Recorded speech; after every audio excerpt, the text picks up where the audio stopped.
by the way, today, we have some of the best stories of African Americans that made it to the top. So many of them that have had different difficult lives and they made it all the way to the top.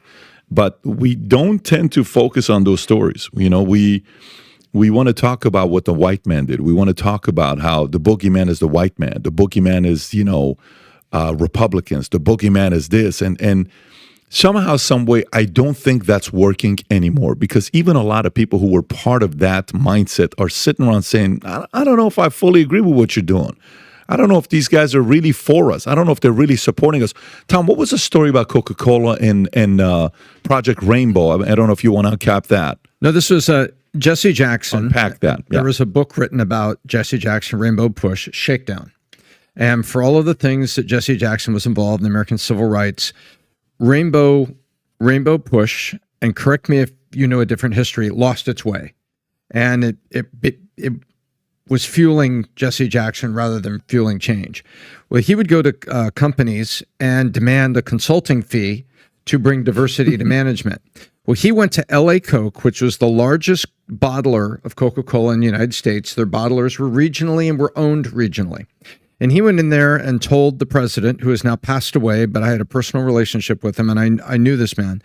He said, he came in and said, well, we need this much money for diversity training and a diversity program that you're going to pay Rainbow Push.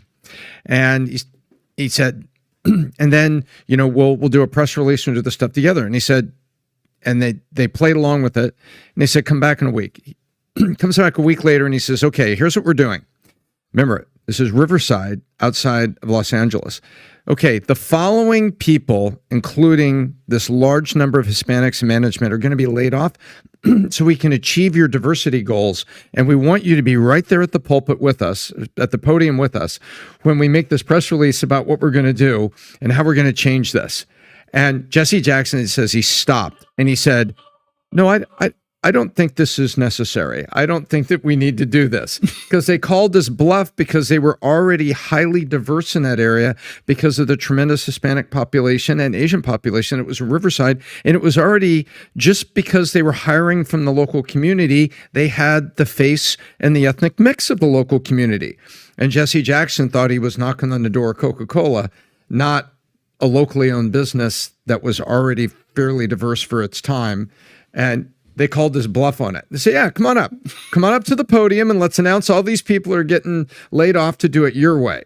No, I think we're good here. I love that. Well, the story I remember about Jesse, and I was in the movement with all of them, was that every Saturday they would have a call because they were boycotting Anheuser-Busch for lack of management and whatnot. And they would be reporting every Saturday. All of a sudden, Saturday, the call stopped. He never announced, never canceled it. His son got the franchise in Chicago. He has it to the day.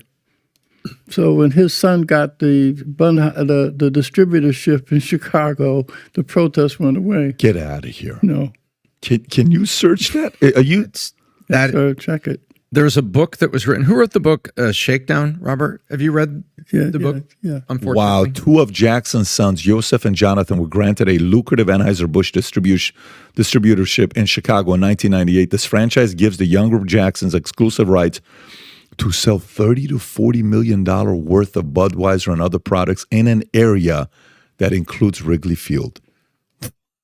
Oh, I mean, there are endless examples. Oh, my God. There's endless examples of just kind of shakedown. That's why I say that people like that engage in moral treason, because it's using the condition of your people as the bait, and the switch comes when the resources show up.